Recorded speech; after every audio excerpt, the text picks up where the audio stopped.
Всем доброе утро. Смотрите, какой рассвет. 6 утра, такая красота. Мы сейчас едем в Варну опять к стоматологу, потому что у Таи проблема с зубами. Сегодня солнышко такое, мы хотели на море пойти погулять.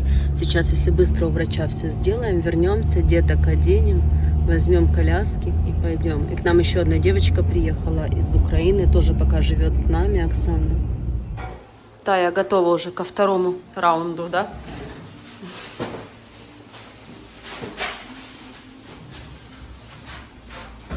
Залазь.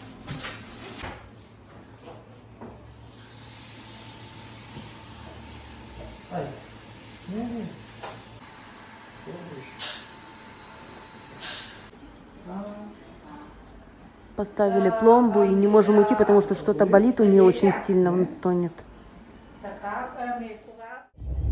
Очень много времени провели у стоматолога, переделывали эту пломбу несколько раз, что-то не так, что-то та и мешало, и сейчас тоже болит, и вот едем домой.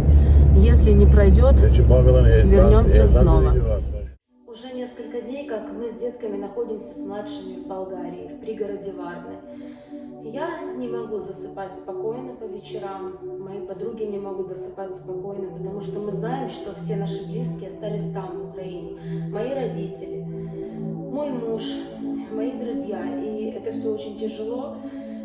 Каждый вечер у меня бывают порывы, накрывает, чтобы все бросить, вернуться назад, но я в такие моменты начинаю думать в первую очередь о благополучии моих детей. И я не хочу возвращаться туда, где летают снаряды над головой, где, возможно, придется прятаться в подвалах, где каждый час мы слышим звуки воздушной сирены. Поэтому пока мы побудем здесь. Никто не имеет права, никто не вправе нас за это осуждать. Только те люди, кто это испытал и у кого есть маленькие дети, те меня поймут. Любая война – это прежде всего тест на человечность, и многие его не пройдут. Очень много моих знакомых россиян, которые просто молчат, но они видят всю эту ситуацию, они даже ничего мне не пишут, не спрашивают, как мы там, как у нас там было. Очень много в Ютубе и в моем Инстаграме прилетает негатива, оскорблений именно со стороны россиян. Я стараюсь не реагировать. Давайте все не будем жить в ненависти. Только мы знаем, только наши родные и близкие знают, как у нас тут. Вы не можете этого знать. Вы знаете это из своих СМИ, которые врут, очень сильно врут. Слава Богу, сейчас, вот последние несколько дней, в моей родной Одессе все спокойно. Ну, относительно спокойно. Каждый час воздушная тревога, многие уже не реагируют. Наши ПВО с этим справляются, как говорится, хорошо. Мои родители остались дома. Я очень рада, что у них есть что кушать. Пенсии платят, как бы в этом плане все нормально. Но мы должны быть готовы, что если все-таки Николаев возьмут, то следующий будет Одесса. И весь удар будет на мой родной город. И, возможно, Одесса окажется в осаде. И, возможно, закончатся продукты в магазинах. Поэтому я каждый день звоню маме и прошу, чтобы они чем-то запасались на всякий случай. Я надеюсь, конечно, что до этого не дойдет. Мы все надеемся. Вот. Но на всякий случай я должна быть спокойна, что у них есть продукты и есть еда. Мы сейчас здесь, естественно, сидим без работы. Дохода никакого нет. Питаемся очень экономно, стараемся экономить на всем. Слава Богу, что у нас есть бесплатное жилье сейчас, благодаря этой замечательной болгарской семье, которая дала нам кров. Но мы сейчас ищем работу, мы с девчонками, вот у нас есть определенные планы.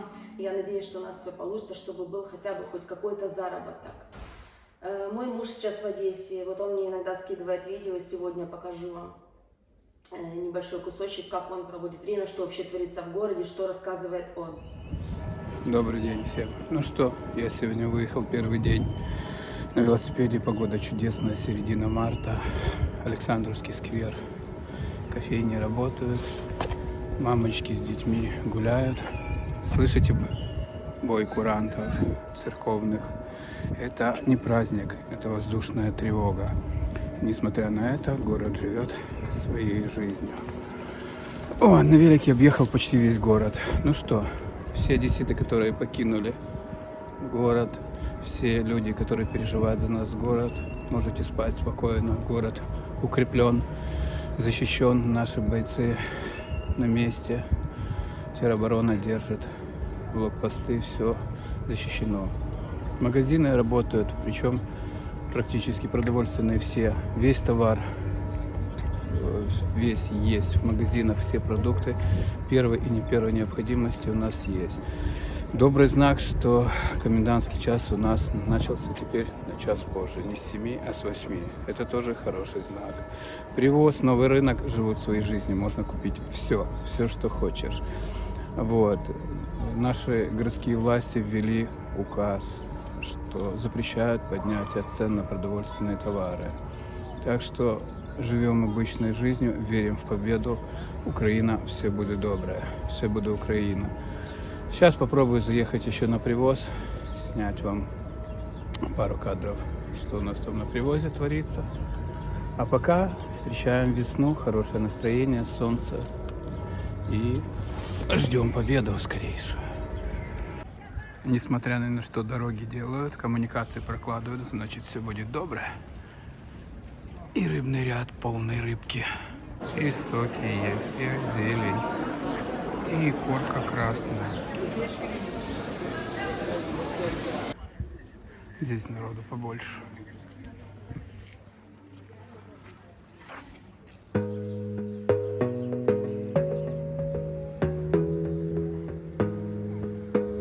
А вот волонтеры, которые до берега укреплений убирают песок.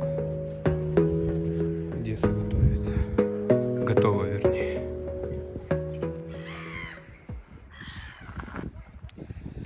Середина марта. Наша Одесса живет обычной жизнью. Если бы не эти ежи, мы готовы к встрече врага. Красиво, но все в ежах. Все свидетельствует об этом. И асфальт искореженный танками, видать, проходит. И вот наша Дерибасовская красивая. Перекрыта полностью. А вот и воздушная тревога.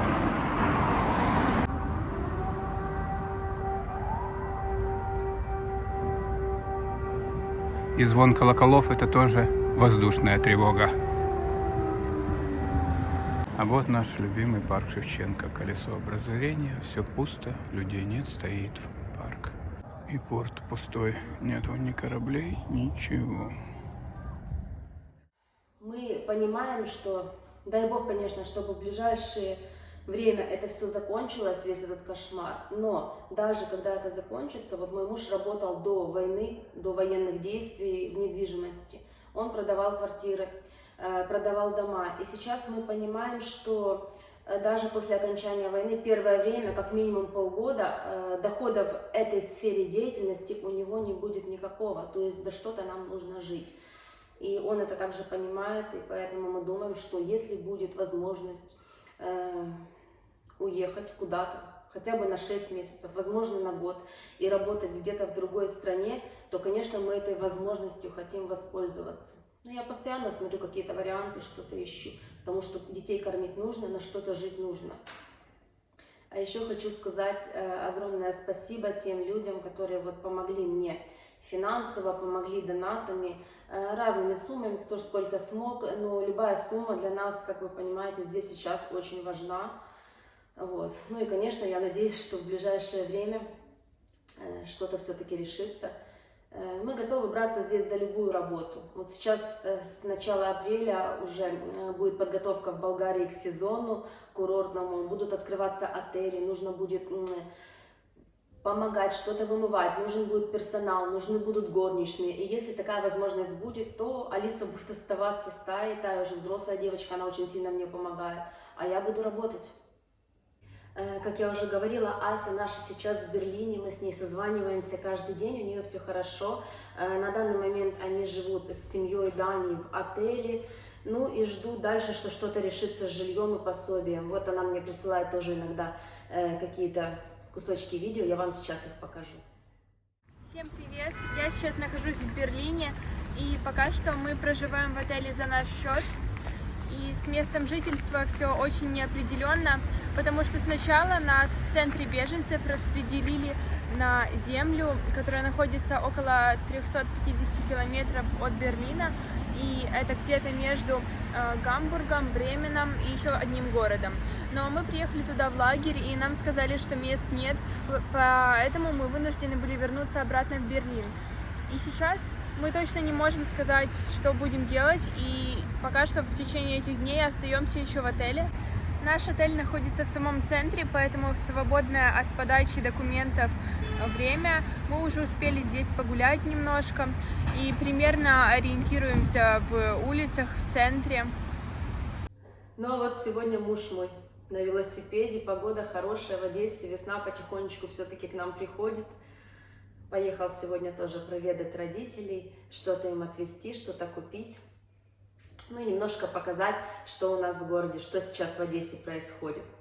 И я всегда радуюсь вот таким вот именно видео, звонкам, смс-кам от близких и знакомых, когда у нас еще один день в Одессе, в нашей родной, прошел тихо и спокойно. Очень страшно и, конечно, очень страшно, что с нашим городом может случиться такое же, как с Ирпенью, с Черниговым, Сумы, Харьков, города, которые очень сильно пострадали, разбомблены жилые районы, жилые массивы, очень много погибших, очень много.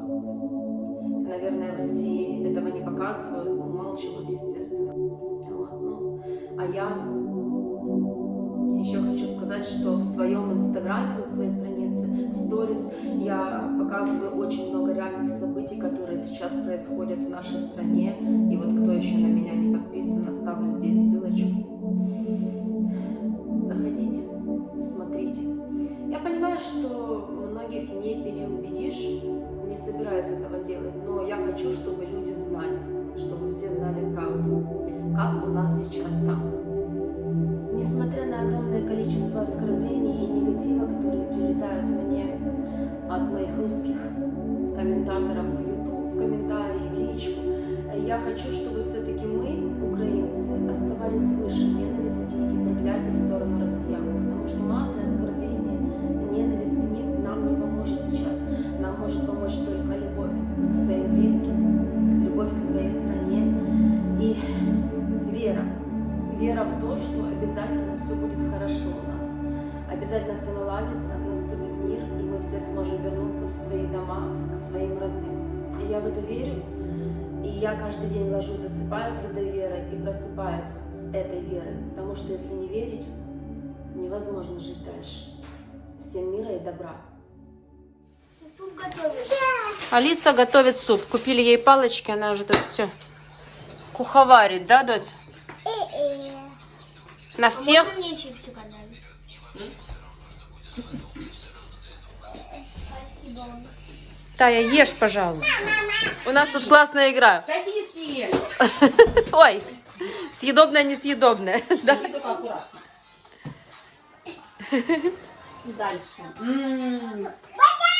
Бананы. Куча веселья.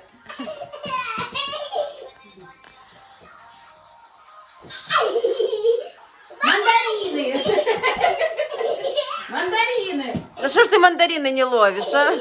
Ты несъедобная? Какашку ловила, мандарины не ловишь. Нет. Алис, в той комнате спала Тая и Тима спит. Ты всех разбудила, ты знаешь?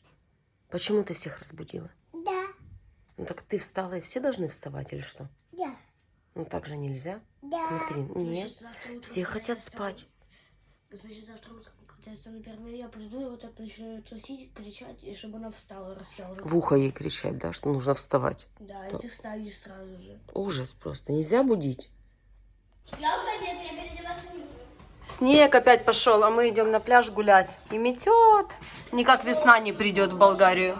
Ух, что делается. Такие большие снежинки. Метет снежок, да? Прячься в коляску, прячься. Давай. Сама? Давай. Опа! Ух. Ну все, теперь отсюда мы не уйдем.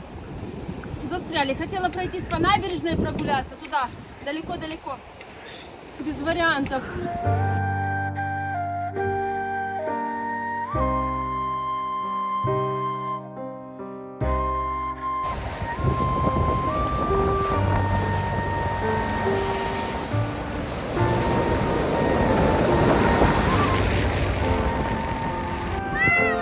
Класс!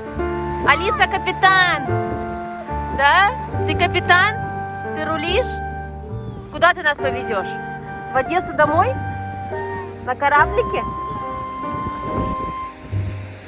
Идет снежок. Иди шарф одень, он в коляске, потому что снег и очень холодно сегодня вообще.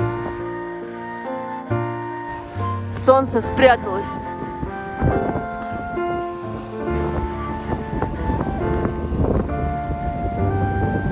Метель болгарская.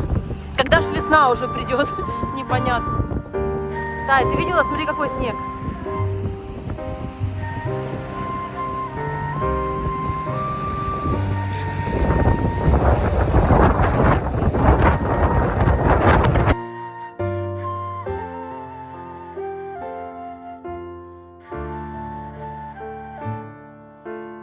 Нас просто валит снег огромными хлопьями.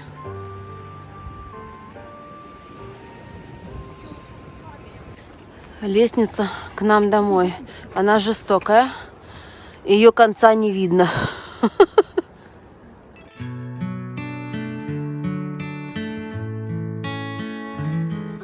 Папа, смотри. Оладушки со сметаной уже 5-й, наверное, уминает, да? Запачкал? Ну, кушай. Вкусненько? Ты ж любишь? Ой, как вкусно. Скажи, щеки у нас розовые после моря, после этого ветра ледяного. Вкусненько? Об себя ручки не вытирать. Все в гаджетах. У каждого свой.